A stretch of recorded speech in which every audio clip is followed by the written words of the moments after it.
So the last 8 years have been great for Spider-Man in many departments, especially the games. But the biggest difference more than anything in the last 8 years has been the rise of the MCU Spider-Man. The MCU has risen to become the biggest franchise in Hollywood, and Spider-Man is just another part of that now. And since he came into the frame in 2016 with Civil War, Spider-Man has been integrated as a part of the universe, and the next installment of the Spider-Man franchise, MCU Spider-Man 4, will surely add to this story. As good as I think those films are, I understand that people like possibly you have many issues with them, mostly to do with Tony Stark and the over-reliance of tech throughout the films. And I'm not going to go into more detail on that because, let's be honest, there has been a fair share of YouTube videos that have covered this before. But in my opinion, there is one problem that triumphs the rest, and one problem that no one seems to really be talking about. And that's that Spider-Man works so much better without a cinematic universe. And I think this is the bigger problem and the bigger picture to all of MCU Spider-Man's problems. Spider-Man being a part of a cinematic universe and a larger frame of storytelling sounds great on the surface. In fact, many people said this was the best decision to ever happen to the MCU when Spider-Man first joined the universe. However, Spider-Man is a character that has worked for decades prior to the MCU and has proved that it doesn't need the spectacle of a large crossover for him to work on the big screen.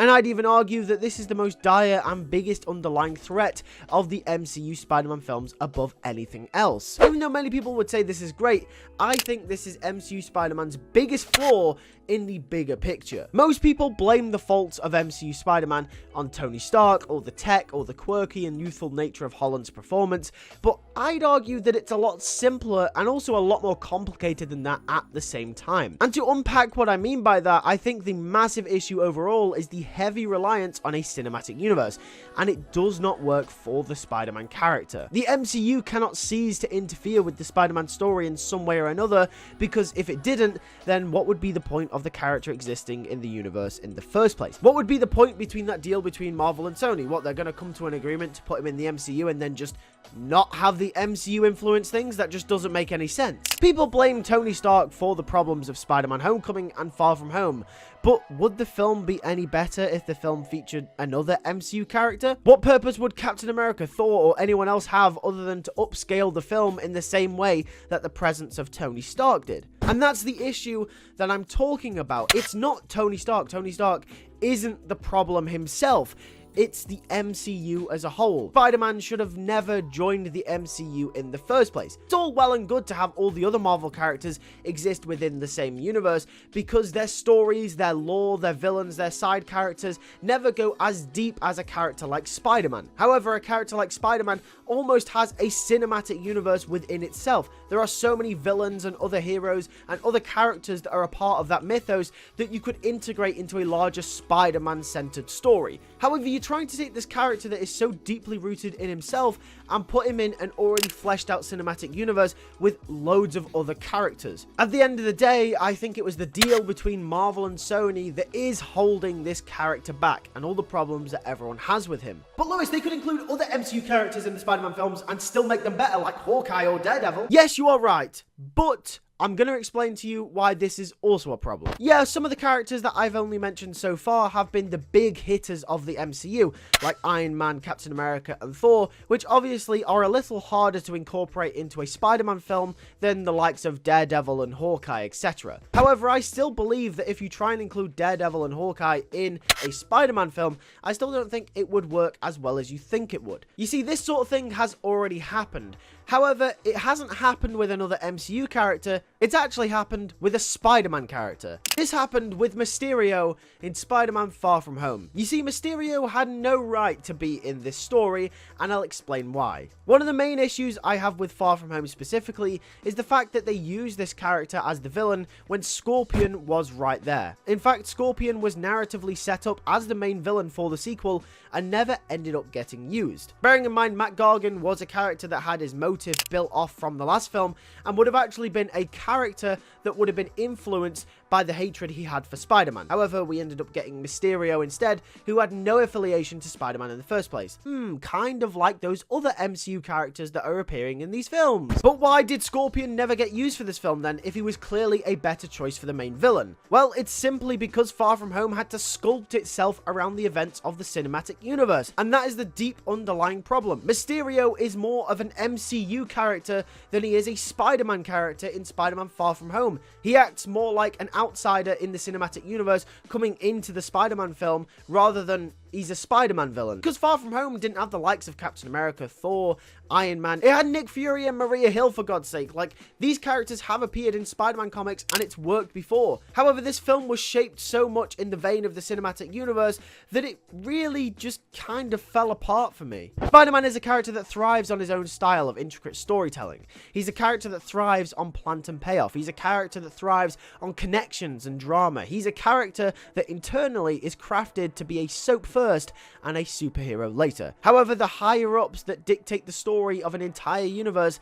mean that Spider-Man's corner has to mold and shape itself around the larger story as a whole, which is why you have to have Tony Stark in Spider-Man Homecoming, which is why Scorpion couldn't be the main villain of the sequel, and why Mysterio had to be the villain of the sequel. The universe interfered and there was nothing John Watts or anyone else could do about it, even though I'm pretty sure John Watts wanted Scorpion to be the villain. And this is the unspoken rule of MCU Spider-Man that doesn't get enough attention, because it's about to happen again in front of your own eyes and you don't even realize it. In MCU Spider-Man 4, without a doubt, Kingpin is going to be the main villain of that story, or at least his influence is going to be felt across the film. Now, people will tell me, well, isn't this what you've wanted for such a long time? Kingpin and Spider-Man to have a crossover? Yeah, that is true. This is probably going to be one of the instances where it possibly might turn out for the better. But have you ever considered that John Watts or another writer or another director might have come forth with a really good story for MCU Spider-Man 4 with the Tom Holland character? However, we'll never get to see it, and it'll never see the light of day because it doesn't fit the mandate that they want Kingpin to show in this film. Doesn't that sound an awful lot like what they did with Spider-Man 3? What Avi Arad wanted from Spider-Man 3 from Sam Raimi? Avi Arad forced Venom into that movie. Sam Raimi didn't want him. The original Spider-Man 3 would have been on the level of Spider-Man 1 and 2 if it wasn't for the studio mandate. And the studio mandate right now, even though it seems like it's what everyone wants, might not be the best for the character. Someone might have made a story for Tom Holland's Spider-Man that no one had ever thought about, and it might be 10 times better. It might be something that the fans would actually really love to see, but obviously it's never going to happen because the studio is clearly going in the direction of Kingpin. And it's not like this hasn't happened before either. Does anyone remember the No Way Home original script? Yep, the one with Kraven the Hunter. Remember that? The original No Way Home script was going to be where Kraven was actually hunting Spider-Man because his identity got leaked. That would have been absolutely insane. But no, we got the multiverse. And I'm not complaining because in this instance, we actually got something that we've wanted for a long time, which is that infamous crossover between the three Spider-Men.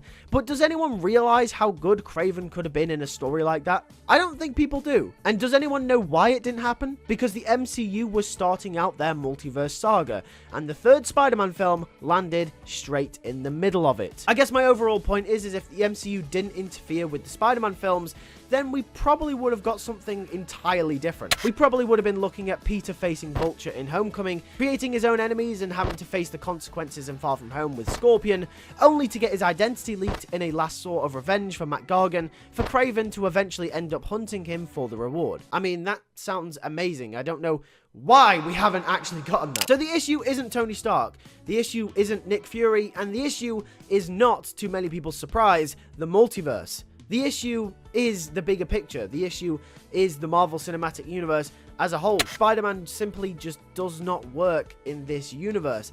And I believe that if he wasn't in this universe, we would have gotten better stories for it. Don't get me wrong, I love the MCU Spider-Man films. I think they are great. I don't think they're bad by any means. However, I do believe if he wasn't in the MCU, we would have got a story more akin to what we got with the Sam Raimi trilogy and the Amazing Spider-Man movies. Yeah, people didn't like the Stark story, and maybe they will like what they do with Wilson Fisk. But you'll never know what you could have gotten And this is why Spider-Man is better off on his own, because when writers can do what they want, we get Into and Across the Spider-Verse, we get Spider-Man 2, we get games like Marvel Spider-Man, we get shows like Spectacular Spider-Man, the list goes on and on. They are all Spider-Man products, not confined by boundaries of a larger entity. And with that, I rest my case and pray to God MCU Spider-Man 4 is actually any good.